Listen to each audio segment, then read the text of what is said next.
Passe ton don. Seigneur, ramène ton serviteur. Jésus, ramène ton serviteur. Passe ton don. Passe au don. Pasteur Odon. Moi, Andy. Moi, puis avant toujours. Pasteur Odon. Passe ton don. Seigneur, ramène ton serviteur. Jésus, ramène ton serviteur. Passe ton don. Passe au don. Pasteur Odon. Moi, Andy. Moi, puis avant toujours.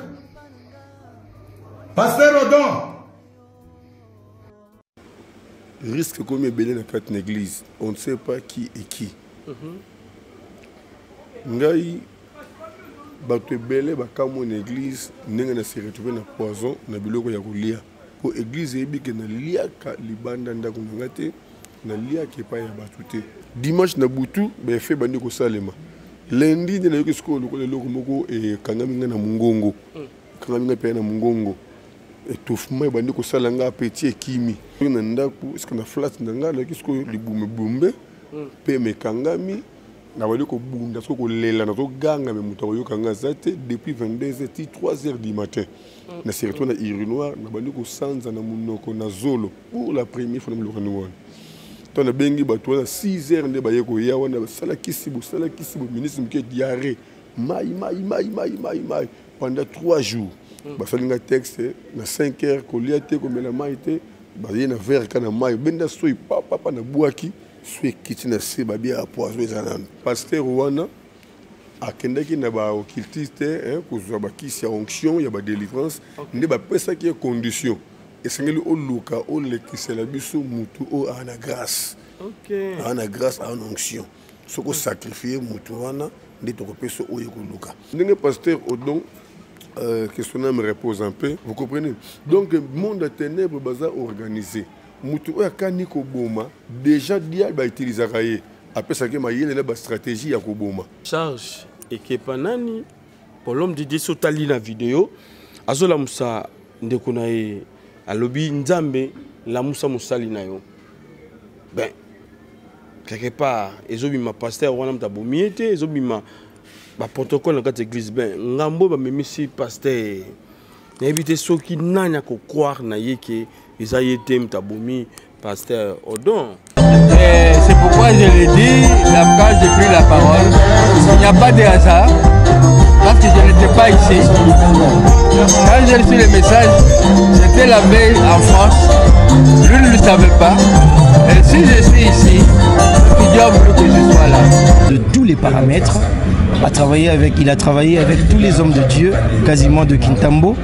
Et à la date d'aujourd'hui, après avoir suivi tout le programme tel que ça va se passer, j'ai de très bonnes impressions et je pense que ça va très bien se passer. Pasteur dimanche, cela veut dire que et donc les arrêts dans la Makata. Biso toza na compte ya Makala, Selembao, Giringiri, Kasavubu. Donc cela prouve que eloko n'était pas nzambe.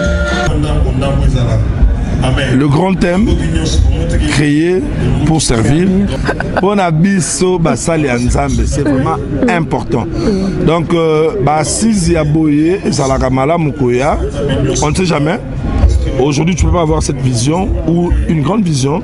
Mais tant que oyoki mutu mususu et peso pe maele nzambe pe par rapport à ta grâce, pe ko fungola maele mususu lobi pe yo oya.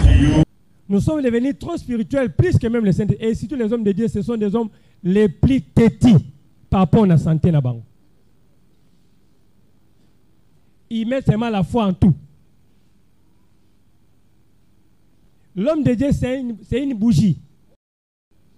Tout ça, c'est privé, belé pour la Madame Nzambe. Et les corps là que nous utilisons pour la Madame Nzambe, tout ça, on a besoin d'entretenir parce que c'est les corps que Dieu utilise pour na kosala makambo alinga pesa biso.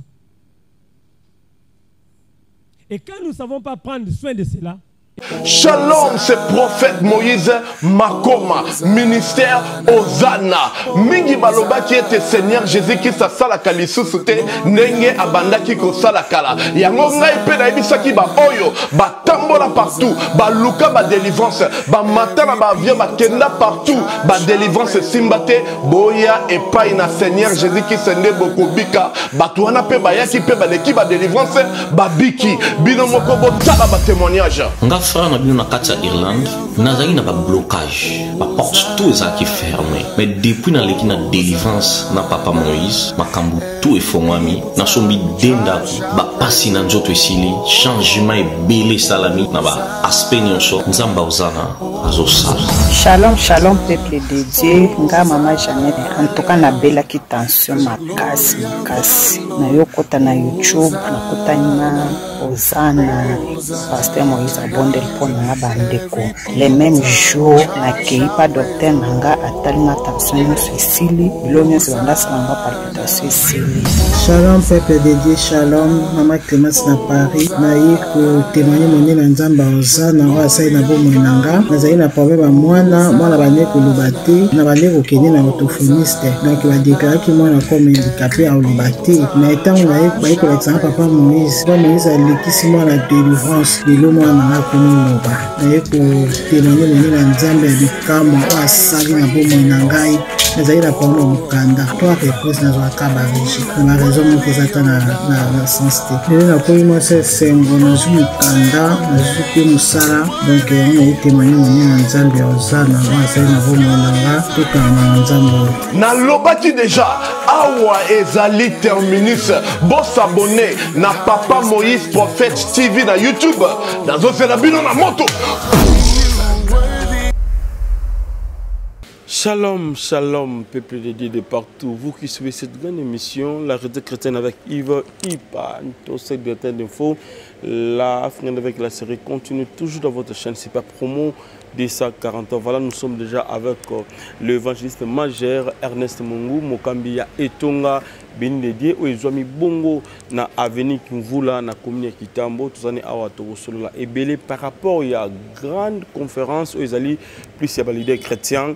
Aussi tokolobela o etali bongo mort ya Monseigneur Nzambe akovaki na mboka Afrika nangele Afrique du Sud disons alors oyo ataki invité par moningane pasteur et commis li solo ya poison et comme il appelle papa na biso Ernest Mungu et alors yi Nzamba bekisa nango et zaki facilité toyeba à travers cette grande émission. Merci Nathalie Ngalapa na assistance nayo, merci Namika Badjinde de la caméra. Voilà topé si moté de GP à l'homme de Dieu, bonne santé nayo. Il y a Église Béni de Dieu, aussi Église Code Christ Mobile. Oui, mbote ndeko Yves Ipan, mbote pe na balandi nyonso ya super promo de 143. Ça fait longtemps ba mona gingaité. Nzambe na ngai vraiment pambola bino. Santé za bien, ndenga ko moneli biso. Kaka nde moi ko bunda pour na réussite ya conférence, une grande conférence de leaders chrétiens. Autres banda déjà le 11, le 12, le 13 né. Voilà. Et particularité, il y a 4 éléments, tout il y a 4 événements, activités, ils animent l'homme de Dieu. Pour me belé, mais mon seul chaque mois, à sa activité, il y a miné, il y a un pasteur qui t'a il y a un pasteur qui ça. Autant ça, sur le 30 juin, le 31 juillet, c'est que mon boko fondement est venu à Nini, au bien c'est le leader chrétien. Bon, au moni, je m'excuse, dans un fardeau, je suis Nzamba Pesenga. N'appelle Nanga Nzamba Lobaki, Naza Pont, il y a une église ébélée. Le 30 juin, vous allez qui journée où il y a indépendance spirituelle. Tout à l'heure, il y a une déclaration, un thème, vous allez qui intitulé à la recherche du vrai homme. En réalité, dans l'homme, c'est l'esprit. Bato belé muni rotambola za malamu nzoka na esprit na ye ya condamné moi ce qui toko nzoka na butu si babali saide azana de mari de nuit na ye ba difficulté mo belé ya muni action wala sai to bonde la pona batu kolongola batu kat na ba réclamation spirituelle. OK. Conférence oyo eza mpena fardeau oyo eza na motema nanga par rapport à comportement ya basali ya nzambe ya lelo éthique eza te kofingana na batelevizio bamakambo moko oyo eza dine te mpo na vie ya basali na nzambe. Alors thème na biso ya conférence ezali créé pour servir. nalingi nalakisa bato ke ndenge nzambe asala biso asinvestisa ebele katikati na biso bato bakodécouvrir makambo na koloba na conférence. Alors eloko tokozongisela nzambe eza te na makambo nzambe asalelaki biso. La seule chose oyo nzambe akozela mpa na biso ezaka la reconnaissance ya koservir ye. Alors mosala nzambe foye etanga toservir nzambe il faut asservir nzambe na corps âme esprit na ye parce que oyo nzambe asala mpo na ye akosala nango échange te. Ngam na kopesa thème wana ya créé pour servir. nalukaki papa mokolo oyo aza na mo expérience ya makambo nzambe toke kozwa le révérend docteur Dieudonné Sita Lwemba. Omoni ke Sita Lwemba baza plus on dirait na baprotestant mais par rapport à expérience na ye na ministère aza mieux placé ya koteya biso sur baéthique comportement caractère marche ya mosala na nzambe. Et na suki wana te nake kozwa le révérend docteur Désiré Bombile aza na ye docteur ya nutrition. Alors basala nzambe na ba âge tokomi nango ba mort subite ba makambo ba malade ndenge na vie basala na nzambe ba AVC bano ba limbisanga pardon. Alors nutritionniste ko aider biso pona bilei nini mosala na nzambe akolia après ça va ko ganga repas ni na koza nango lelo oyo ebele bazobela ba gorge ba maya malili tout ça. Le ko la plénière de la dimanche le 31 août après c'est que biso mois flash. Abi mosala nzambe a lokola bouger tant bouger zopela bato nyonso baosepa na lumière or tie ezopela ezoniokwama ezopela ezoliama ezomisa mai jusqu'à ce que ekoséteindre ce que s'éteindre jamais bakolandela yango batelemisa yango bapeta lisusu automatiquement balongola biloko wana d'ailleurs baloba comme salité etie salité longola yango bakoloka bouger mosusu batia nde bia basali na nzambe ebele basacrifiaka même abota na bango mpo na intérêt ya bandimi. Au moment où on a AVC na difficulté, bandime belé bayaka na bandel après que ça va se retirer ba kena ba église mususu. Mosala nzambe ari ko souffrir na mwasi na bana oyo bande ko nyo kwamela. Il y a des serviteurs de Dieu au moins na ko bela na zoro likolo. Mais baf l'église ziki. Moi micro salibo au centre kaza ko se pulmoner. Vous comprenez? Alors mosala nzambe a joué début par rapport à ba régime alimentaire. Na relation ya pasteur na maman pasteur.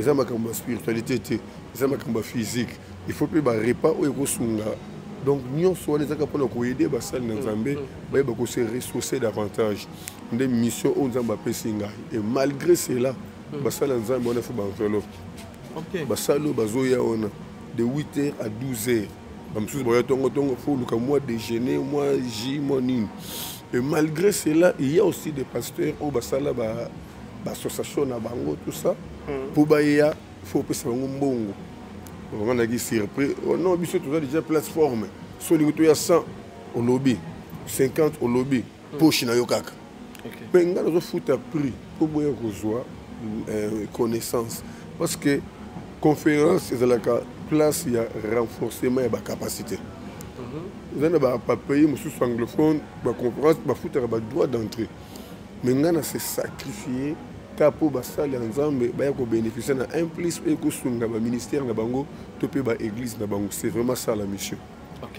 Est-ce que tu vas au prévenir maintenant na ko changer peut va donner pour le tout le monde na ba conférence de presse d'ailleurs plutôt j'allais dire na ba activité na yo plus ya o etali bongo mosala na nzambe ulinga excellence mingi ulinga batu ba ya kimia batu ba lia ba mela olingaka makamko ya kitoko makasi. Est-ce que cette fois-ci papa te sous paquet nanger ou bien kaka bandenge bandeko so basala ka père contribuer et ça li que activité ça li mal 11 le 13. Bon omoni nani tozu ba partenaire te naza na partenaire mon côté je vous dis vrai nazo bunda mo mkenta ma pesingai na église pe ba contribution ya ba $5 ya ba $10 tozo bunda et na chaîne na ya YouTube Béni de TV na bela ki pe mbela wana bandeko ba soutenir musala oyo et gloire soit rendue à Dieu. Il y a une sœur à soutenir biso na moi $500. C'est aussi le prix il y a le bosso de foot qui prend la banderole au moni par-ci par-là. Donc ça fait Rwanda $500 il y a un autre banderole qui va démarche il y a banderole et bande comme si promettait qui bisopé bon toujours c'est la passe notre comme les jours JT parce que intervenant nous soit on a besoin de caution de enveloppe pour ça bango.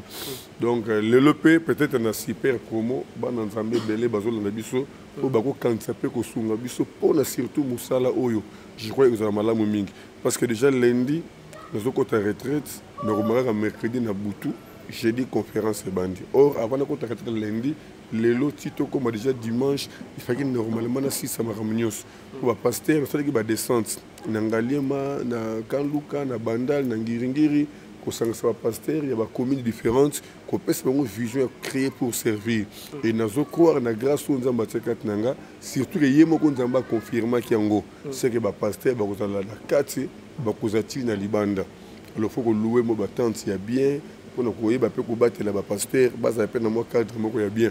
Il y a un moment où quelques plafonniers parce qu'il y aura vraiment des hommes de Dieu qui viendront écouter Makambo, Nzamba Pesibiso surtout et que zongi sabango suna katna ba discipline ya ko sela Nzambe na lolenge sungeli. Voilà, ça c'est bien.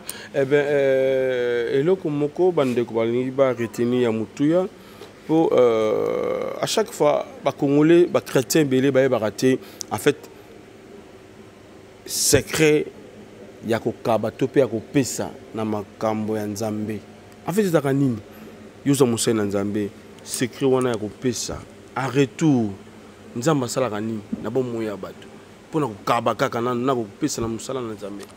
Vous savez Bible bezolo baki oyo ako yamba musali na ye na qualité ya musali akoza récompense. Okay. Pour comment on a 2 Rois chapitre 4 femmes synamites nenga yamba ki musala Nzambe na qualité o epesa ki ye yango nde salaki ki a recevoir kobota parce que bande kobota te. To komona lisusu veva sarepta nenga yamba ki musala Nzambe azaki ne lokote mais mukie kaka o azaki nango andime ko se sacrifier apesa musala Nzambe na retour na ye azaki provision. Ngai Nzamba révéler ngai na kolala na ngai fene ba pasteur moko songolo na butu na kinzamba zo banangai esengeli o dépensaka pona basali nanga soko moni ba réunion auto sala na passer na 8h il y a des réunions na osala kati on a boîte ya miliki batie wana basali plateau ya maki bakalingi après réunion ba pasteur ba ki ba meli miliki ba lema maki mama pa donc nyonso wana Nzamba ba ki nanga dépensaka mingi pona basali nanga donc mutu nyonso oyo a contribuer ka na vie il y a musali na Nzambe to musala na Nzambe récompense nez la ramunene Nzambe bossa na kayangote. OK.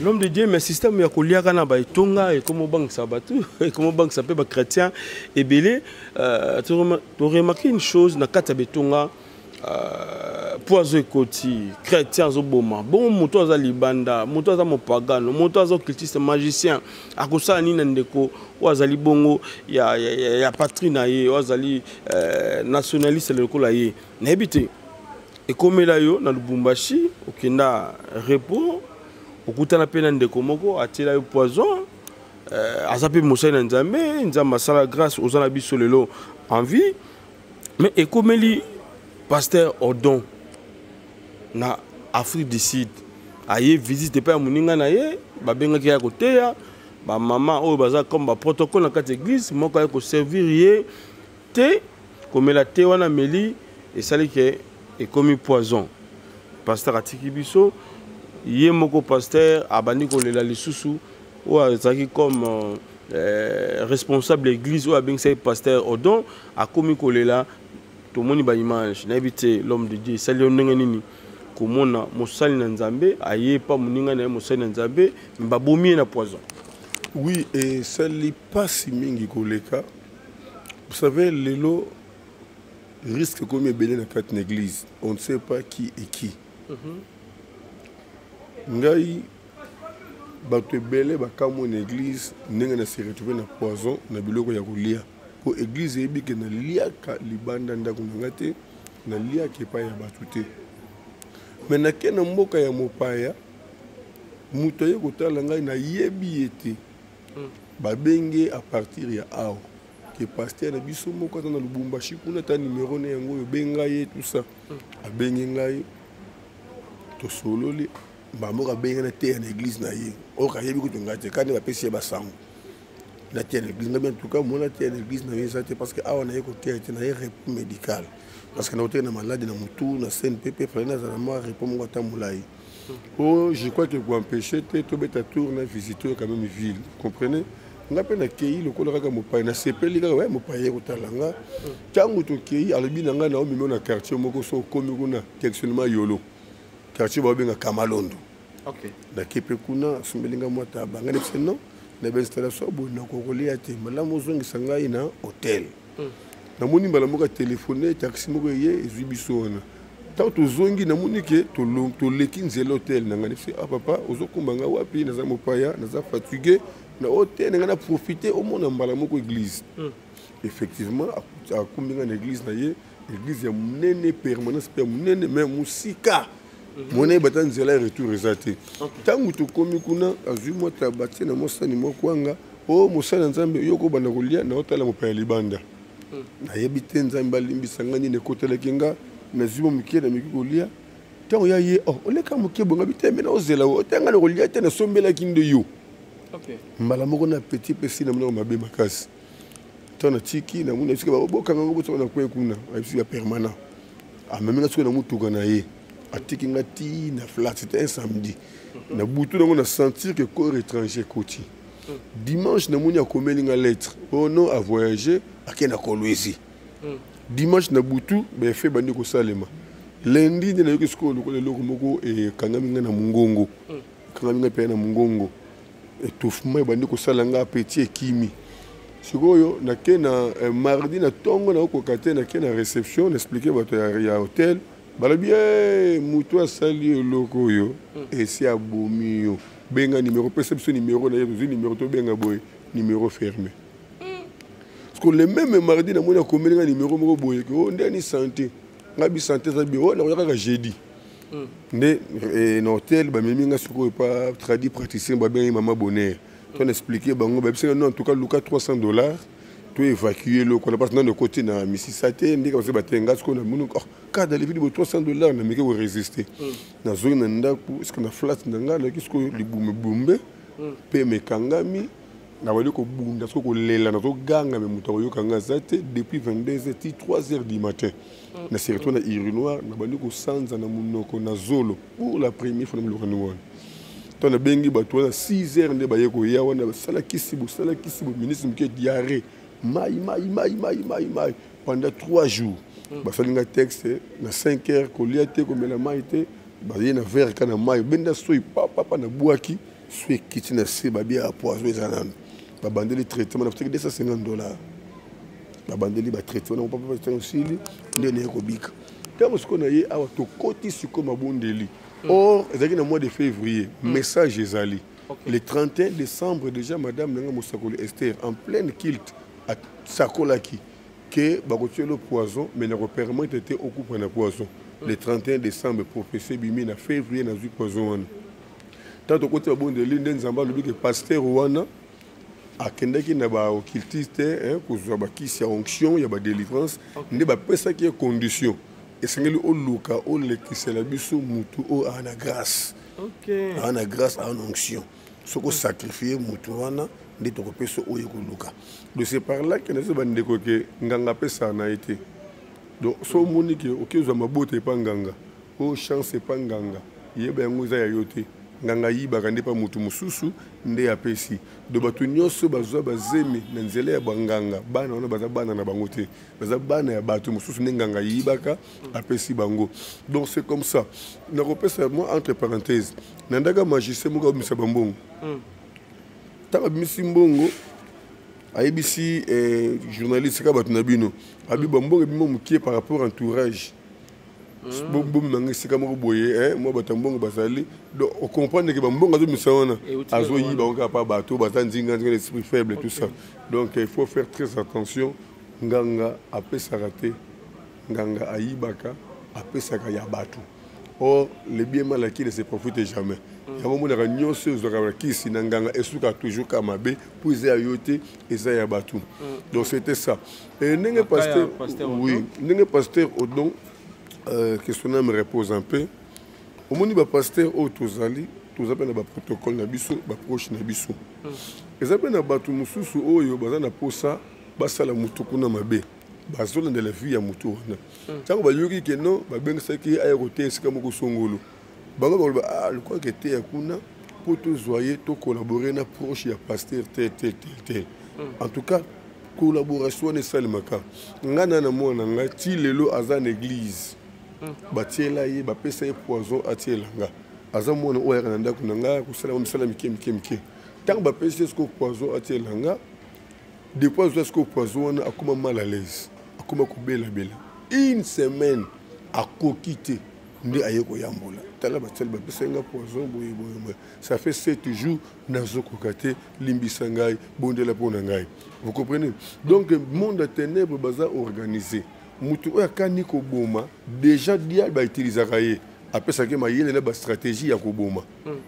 vous comprenez ya omona biso to un département oyo tobengaka département basoda oyo osalaka délivrance na kati ya département ya basoda mutu alambaka azalaka kati na biso alors bato nyonso tokobengisa oyo bato bakuti rete ya délivrance oyo kolia kaka mutu wana mpo toyebi ke aza moko na kati ya service na biso soki atengami automatiquement tokokanga ye donc ndenge wana en plus bapasteur lelo faut faire très attention to comprendre que diable ça côté a infiltré église toi sous le droit on regarde bisika songolo te ndi bapasteur bakoma soka na protocole na ye moi glaciaire na ye moi mai na ye biloko nyos et comme tout un système na micro na yo do makabo comme tellement belé na milieu oyo on ne sait jamais diable s'est infiltré no peut cet exemple na kana rete na zamba luzizila na kina grande sœur na ngamo côté étranger na moi na ye na kati na luzizila nzokande miyibi pe bakomokende ka retraite le rôle arabe na nzambe on est la Bible pe azosambela pe nzokati azosambela wana auto contrôle otala tala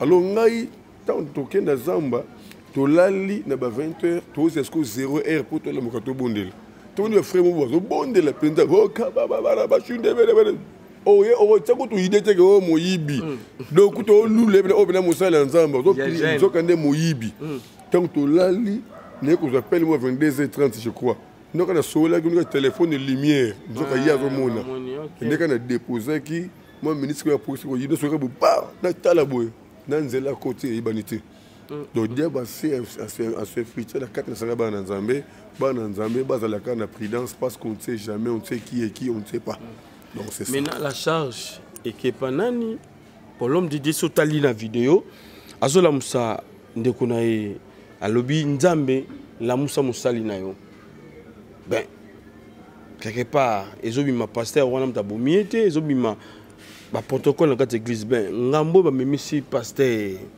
na éviter soki nanya ko croire na yeke ezayete mtabomi pasteur odon bon ezalaye te wana comme sous mo bonzambe te et comme na kati de justice donc justice obligatoirement ba ko arrêter les pasteurs balandela mais surtout ndenge pasteur azobondela pona muninga na ye au senti que azobondela na émotion na compassion na émotion pour dire que aza surpris na coup et comme ele muninga na ye alors faut que mekano ko kanga bato ba serva ki pasteur wana et bango na ba yebi secret na tindi bango opération wana est-ce que ça pasteur wana tout ça bato libana ne batindi bango yango tuna pasteur pe protocole na yo foye banda na kotia protocole ça veut ba pasteur belé batana ba protocole o ya banda na ye wana ne tinga to na bandi église protocole o na ye lelo avec deuxième protocole il y a liboso aza grande sœur na ye abala ki pasteur tanga keye leki a remplacé depuis 2004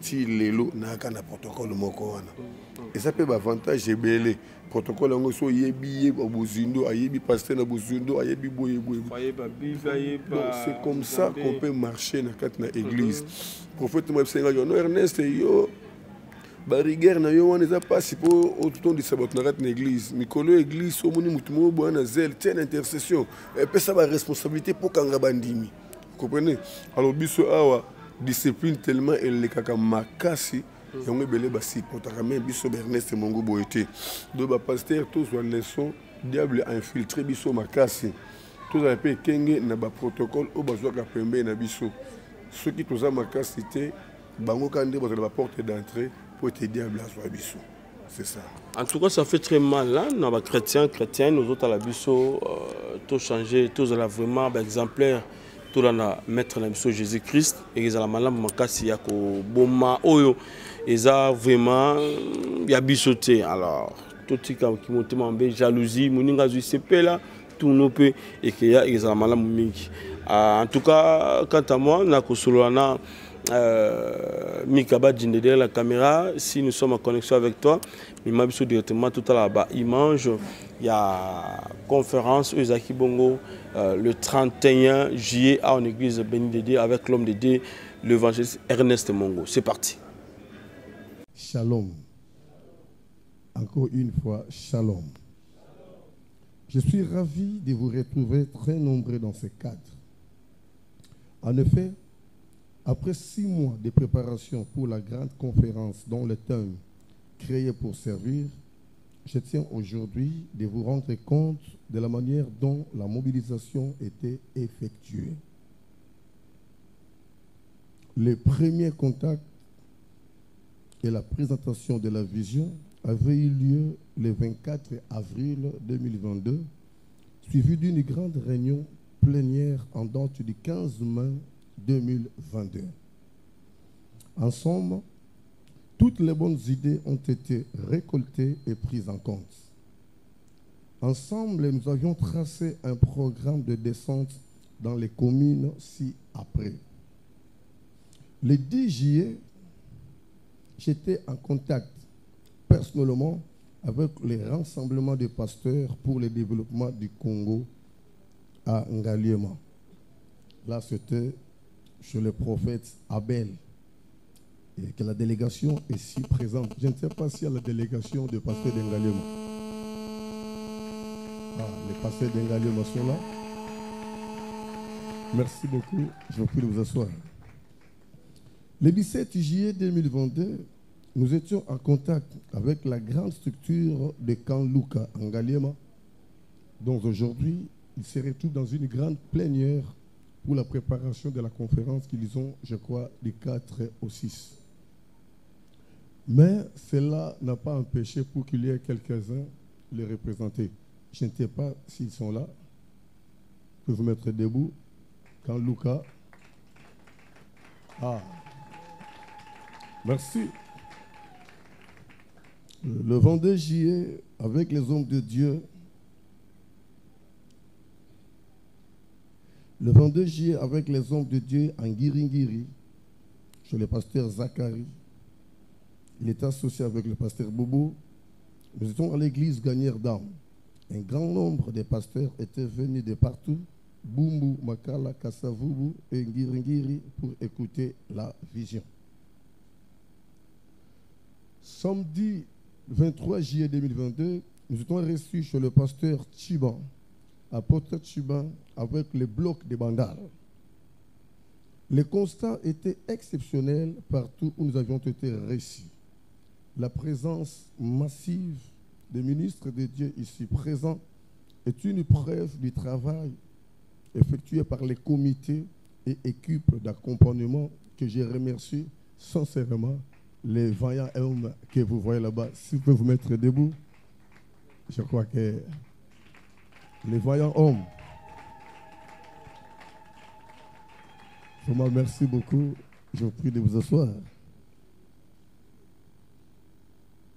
En outre, la particularité dans cette réunion technique est celle de vous présenter définitivement les orateurs et la remise des macarons au ministre de Dieu. En effet, 3 orateurs ont été retenus pendant ces 3 jours, soit du 11 au 13 août 2022. Il s'agit 1 du docteur Dieudonné Sitaluemba, 2 le prophète Paul Kabasele, 3 le docteur nutritionniste Désiré Bombile. Je crois qu'il est ici présent, que vous allez découvrir dans quelques minutes. Et enfin, moi-même, votre fils, petit frère, l'évangéliste Ernest Mongo.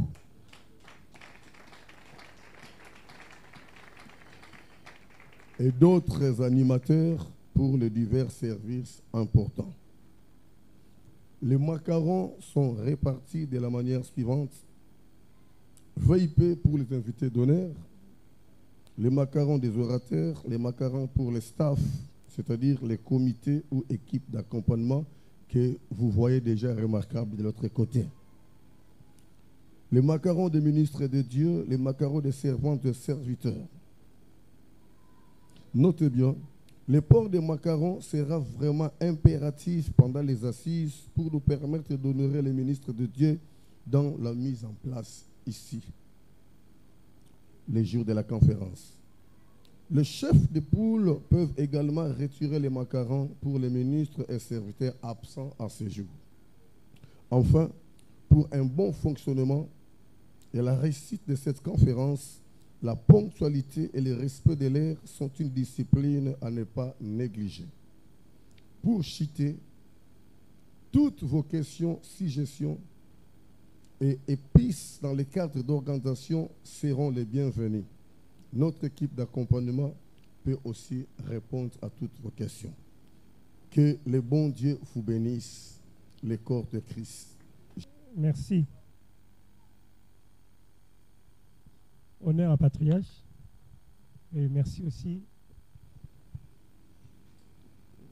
Naningina Zwata Mingite. D'abord, on appelle merci na Moninga Moussala, compagnon de travail, évangéliste Ernest, pour la confiance à Pessibiso.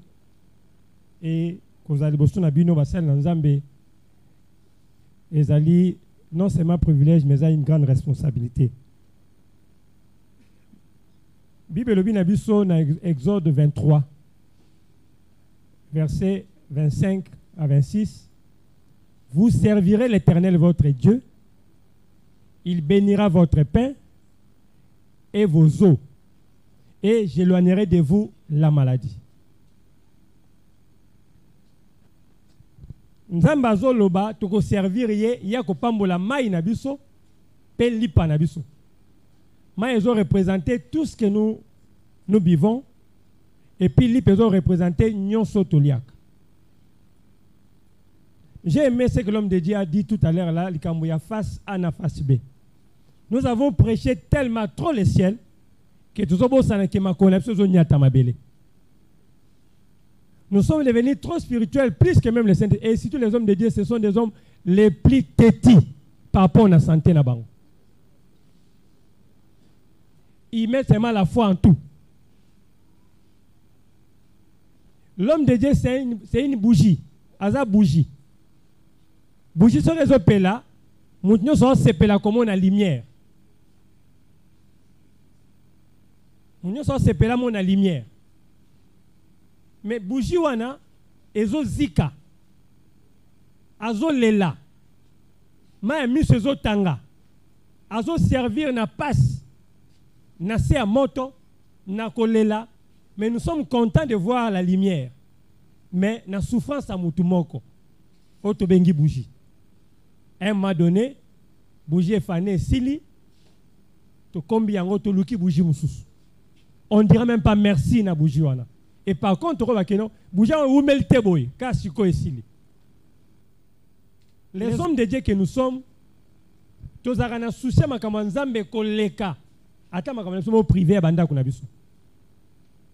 je pense au sacrificateur Eli. Quand on l'a appris que Bana Bakufaki, et ça y passe, mais les cas bongo. Mais quand on a dit, c'est moi que l'arche et Kendeki, et péché crise, à ça les crises attention à quoi. Quand on a fait mention à Arche, moi na Koufi, bon, tout est dans ma belle, toujours dans ma belle. Mais Arche et Koufi, ah la gloire est bannie. C'est ça montre que tous les soucis à Maramanzambe, ma casse. Tous c'est privé et belé pour la Maramanzambe. Et les corps là que nous utilisons pour la Maramanzambe, tous on a besoin d'entretenir parce que c'est le corps que Dieu utilise pour nous resala makambo alinga pe sabiso. Et quand nous ne savons pas prendre soin de cela, et ça passe. J'aime le thème créé pour servir. Mais on ne peut pas bien servir si on n'est pas en bonne santé. Le secret de la bonne santé réside d'abord dans ce que nous consommons. ce que nous mangeons. Nous sommes ce que nous mangeons.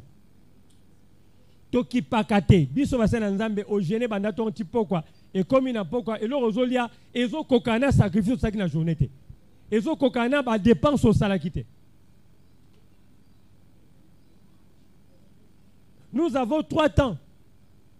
Avant l'activité, pendant l'activité et après l'activité. Comment tu géreras par rapport à notre assiette? La vie et la mort sont au pouvoir de l'assiette. Pouvoir de la langue qui goûte, la langue qui mange. En mangeant, on peut avoir 3 résultats. On peut prévenir les maladies, on peut guérir les maladies, on peut aussi attraper les maladies. Quand vous ne savez pas choisir ce que vous mettez dans votre assiette, aux alliés commis boma. L'assiette tue plus que la guerre. L'assiette nous tue à petit feu et nous partons. Aujourd'hui, il y a des grandes maladies. Où s'est développé dans le Nzambé, et une certaine négligence et surtout alimentaire. Nous mangeons trop salé, nous mangeons trop sucré, nous mangeons trop gras, surtout ma fouta et belé. Et tout ça dérange. Bassin nzemba komi ba diabétique, bassin nzemba komi ba hypertendie, bassin nzemba bazana ba problème hémorroïde, bassin nzemba komi ba problème et belé la ba santé na bango. Ndenga zo telema zo tela na cher wana et moi qui moi vertige et moi que zo simbate mais zo salaka to salaka parce qu'il faut ça zo sala nzambe. J'étais une fois dans une église d'un grand homme de Dieu, les élevés de ce pays. J'étais venu, on avait un rendez-vous du point de vue à santé. À Telemi Poateya, Ayoki vertige. Azongi avandi. Asnelengabi, Zwamiko Teya na Okugate.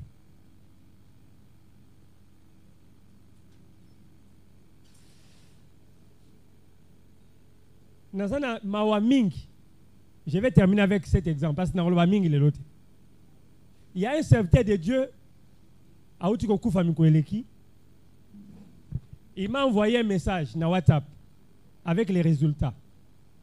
A Ebisinga Lobi que tel un résultat oyo ont interprété mais nazo ça la campagne moro na kisantu. À mon retour nazo ya pour na banda traitement. Natali résultat na ye ba commis l'insuffisance cardiaque sévère.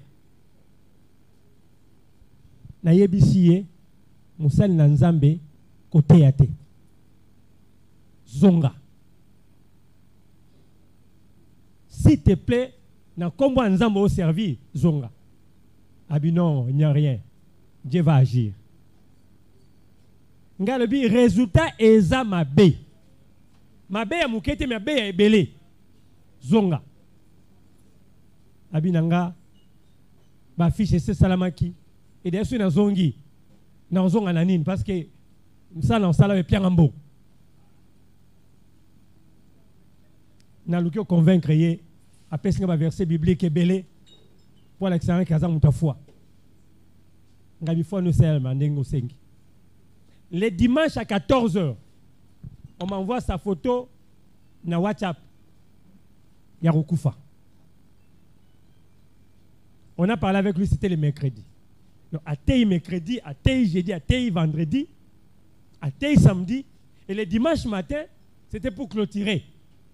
Pendant que Baoya Rozoye pour mener l'église, Bakoutier na kiti ya canapé à l'ali. Bato ma comme l'hôpital, Bozoya Nebembe. Les petits qui veulent faire Rozoya juste après nga. C'était un serviteur de Dieu, Bovik Bombile, il était aussi comme major, on a pété tous les cas dernièrement. Il est mort comme ça. J'étais avec lui dimanche après-midi. On a longuement discuté, mais il avait un secret qui me gardait. Il a été à l'hôpital, on lui a dit qu'il y a un problème déjà. Il y a Kernaye, c'est Antamaki. Il a dit qu'il sur la main, alors, il n'a pas n'importe tout sur la main parce que j'étais tellement inquiet. Ah bien non. Parlons d'autres choses, on va en parler, on aura le temps. il y a un garçon à Kaboula tract. Il y a un examen, bon, ça quelque part là, donne-moi l'adresse, je vais partir. Oh, un gars qui est revérifié. J'ai quitté chez lui à 18h. Le lundi à 22h, Saint-Joseph m'appelle. C'est le thé Bombile, moi j'ai oui. Nous avons un nom ici semblable au vôtre. Si tu peux venir rapidement. C'est qui là? Au Bovic. J'arrive, je trouve les corps sans vie. Avant qu'on ait soit baningane boye, au qui bienté, à quoi l'état va tirer la moutouka, bah comme à l'hôpital, il n'est plus. Nous avons la foi, mais nous avons aussi un corps que nous devons entretenir. Moi, si tout le monde a un Rwanda, tout le monde a un Rwanda, parce que vous êtes fort là, parce que vous avez encore l'onction qui bouge. Mais tant que vous êtes en dako, premier jour, bah, il y a belé. Deuxième jour, moins nombre qui tire. Troisième jour, bah, habitué. Quatrième jour, arrêté côté. Kaka moi, sinaba na wana ne baotika. J'ai été chez un homme de Dieu, pasteur Moko Naebi. Il y a Moko avec l'église à Minene. J'ai prêché plusieurs fois dans son église, Tanzanie à Jamaïque. Je suis parti voir les représentants légaux pour nous supplier.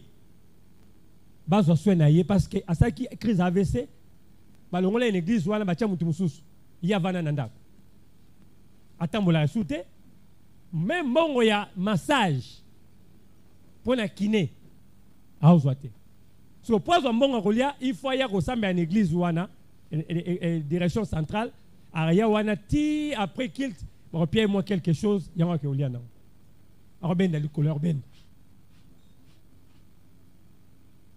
Une grande communauté a commis et l'Europamba. La personne qui pourra prendre bien soin de sa santé, c'est un yomoko. Yomoko santé na yomoko lekayo azate. C'est pourquoi mon sous-thème qui m'a été donné, je vais parler de l'homme de Dieu, sa santé, son alimentation et sa sexualité. Kunape makamweze ya kukufa. Kunape biso za basangote. Na le bibo biso za basangote. Biso to balaka. Yango to tia basi na ndako. Po aza la étiquette te, po la maka pondute. Mais il faut pas asa asepelaka. Ozaka kana veiller. Ozaka kana ba retraite. Ozaka kana ba ngomba. Eza échappatoire. Eza ba échappatoire. Ezo simbate. Parmi tout ce qui est bon au cœur, tout ce qui est bon au cœur est bon au sexe. Et dit que quand un cœur fonctionne normalement bien, le sexe va fonctionner bien. Pour avoir une bonne érection, il y a des aliments qu'il faut manger. Je donne quelques recettes ici. Avant-goût.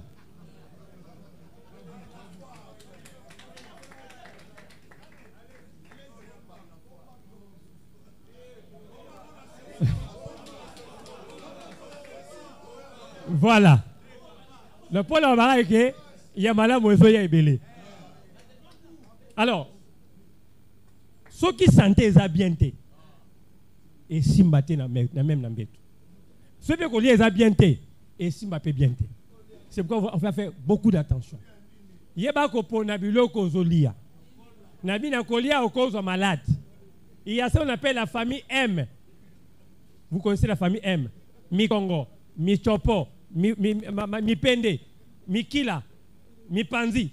C'est ce que nous mangeons chaque jour. C'est ma tembela batute papa. Famille M, famille M en Arabie Saoudite, il y a mi Suni, mi Congo, mi Pende, mi Kila, mi Panzi, Mbanga, Mpiodi. Toutes ces choses-là, ezali ko détruit biso à petit feu. Voilà. Voilà. Alors, on appelle ces recettes moko. Na bombi. Alors, mais quand vous pouvez encourager à regarder la suite. Vous prenez 3 bananes. Voilà papa, hein? Ozi bitabe misato. Bitabe karo to liara misato. Okacha mike o tiango na sani. Ozi citron. Osopeli yango citron. Ozi orange. Mikolo ku tu peux nango eza ebelé. Au fini au sali vert moko. Au lait bitabe wana otiaki citron et puis meli vert ya orange. Au lait orange, orange c'est à part. Au lait bitabe no sopeli citron. Après maxis ko vert ya orange. Maman recépela bien. Voilà, merci beaucoup. Les rendez-vous est déjà pris pour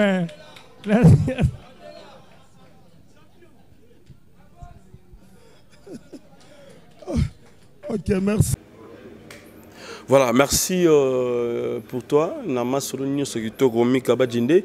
Alors, to comme la biso vraiment na Masuka. Alors, l'homme de Dieu, Bandrobata la biso, Atiti ni banango ce jour-là presque tout ba eza ya basai na Nzambe mais Atiti ni banango et puis liloba na ba na Nzambe pour la contribution na bango na événement oyo et puis prière na suka ezanga te pour na bandeko ba opena ba yamba ezona comme Seigneur aussi leur maître té.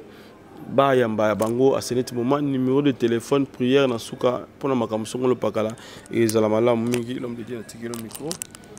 Merci Balandinho so ya chaîne abiso ya YouTube super promo 243 attitude oyo basali nzambe bakoya nango déjà baza basali nzambe to relakisa bango vraiment nini parce que bayibi ke bazo ya conférence ezali esika oyo to bakisaka ba capacité na biso renforcement de capacité donc sengali ka mosala nzambe azana bible na ye azana kaye na ye na bik na ye pona kokoma ba révélation on nzambe akopesa biso na super promo 243 to kosenga pe contribution to soutien na batunyo semité ya malamu o pe nzambe akoyi kosunga so bako contribuer na musala oyo ekota malamu mingi parce que musala recadrer basali na nzambe eza facilité Bakou Biso na plus 243 89 75 15 851 089 75 15 851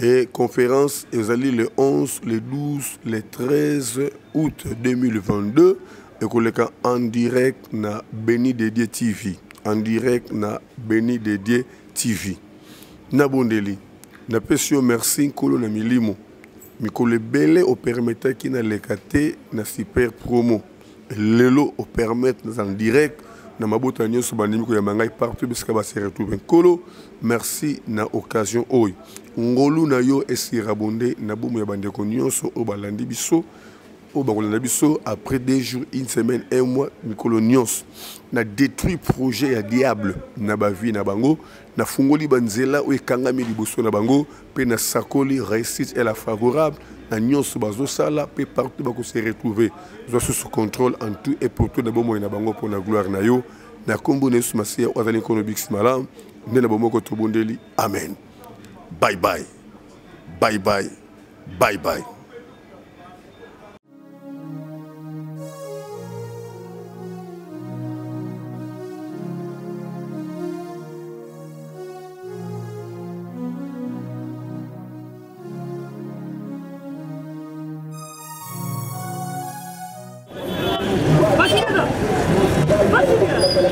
DiCaprio, ça va? Oh. Benny, ouais, ça va? D'abord nous naye na nzila wanaza na Saint-Thérèse bapesi na adresse ya agence oil ya fait oui allez retour oui ok c'est besoin oui ah tika suppose la Saint-Thérèse bien sûr elle lui dit comme ça oui.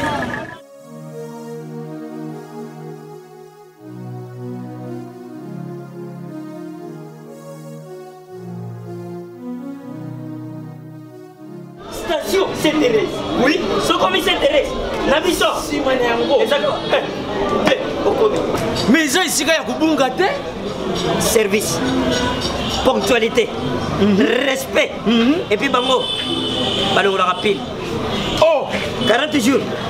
Mais ngal kutu 45 jours il va payer ça qui wana. Et puis, quand il était mbala moko ba bengi ngai. Aza mundeli? Non. Yes, du service. Pour ce monde. Mais ma caniside bendeli.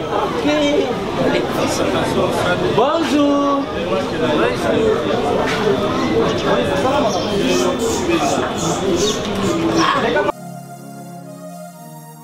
Papa Sile, DiCaprio, Papa Sile, DiCaprio, Omonio, et la Jibe service. Et puis il y a José Baïla. Il y a José Baïla. Ah, Motomouine de l'Omaïremo. Il y a Mundede. Attention, ton ganayo. Moutego le Guaté, on se trouve dans mon big. Il y a un gros Jibe service. Et Sakaka, on a dit ça. Oh, Angola, Brazzaville, Tozuket, Kalamengite, Mokili Mabimba. Ah, une aujourd'hui. Donc, à longo de Bishopil, il y a Makambo et ça y a 40 jours, mais au moins on a contenu ça dit 6 mois. Papa Sile, il y a mis ça dans ma voiture. Oh, bah ça va me décoller avec qui?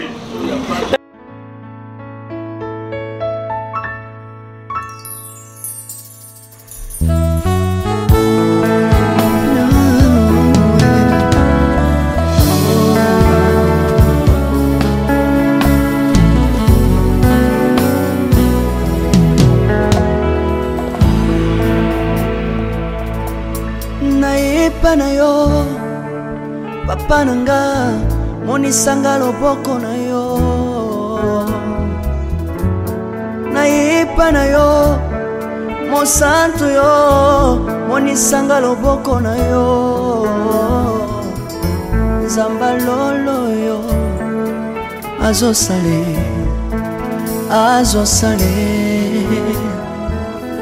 nzamba lolo azosale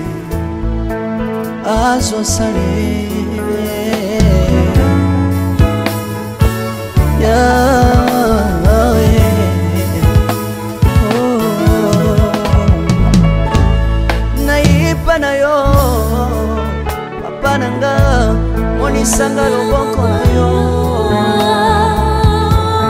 naipa na yo mosantu yo monisanga loboko na nzamba lolo yo azosale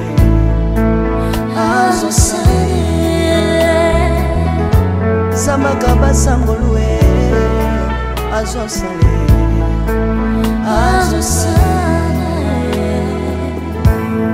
salilanga yesu yesu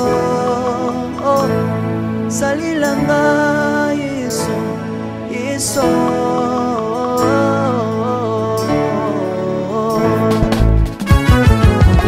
Alléluia. Yesu azana bomoi. Komba mana yo Jésus. Komba ma. Tirobo. Yesu na lingina tatola Yesu. Papa na lingina témoigner sangalo na ye. Ngapena tatola bonsambe na yo iswa bato. Yoka bosenga na nga zambaka basaye. Yoka shije na nga ye sangalo na ye. Na ye na babasi na nga libosabo zambe na yo. Na ye na kozanga na nga libosabo zambe na yo. Salela nga Yesu, Yesu. Salela nga Yesu, Yesu. Salela nga Yesu, Yesu. Salela nga Yesu, Yesu. Undela nga Yesu,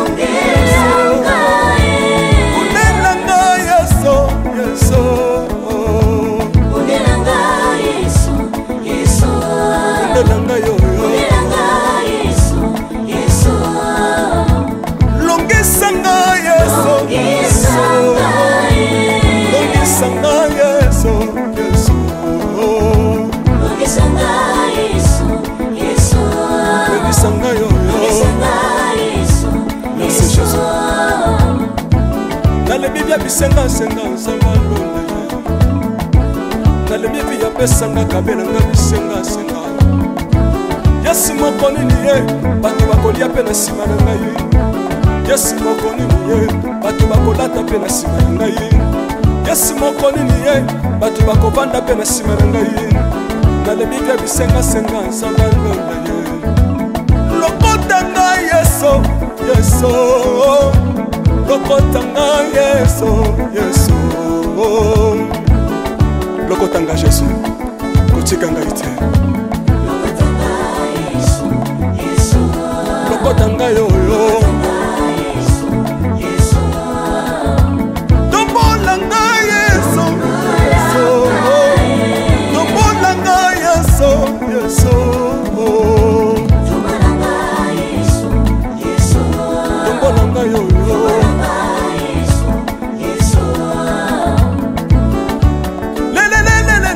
Lesa wafako Lesa wafako Watitishina nsambi watenzelela Watitishina nsambi watenzelela Yeso yeso Lesa mukatanga lesa Lesa mukatanga lesa Lesa mukatanga ye Lesa mukatanga lesa Alléluia Chirubo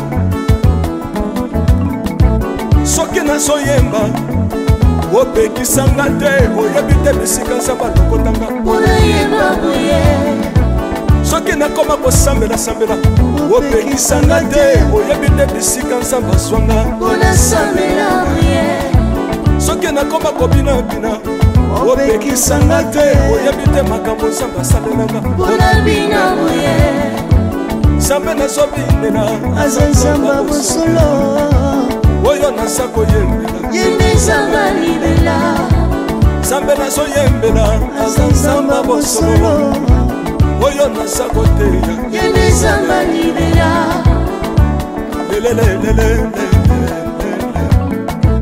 nalingi mobala oyo nalingi mobala oyo yesu aza nzambe ayoki bosenga na nga nzamba kabasa ye ayoki suje na ngai ye nzamba ndonda ye nazalaka lokataire apesinga lopango natambolaka makolo lelo nakomi na motuka ngai oyoyo nazalaka kobala te lelo apesinga libala apambolinga yeso yeso apambolinga yeso yeso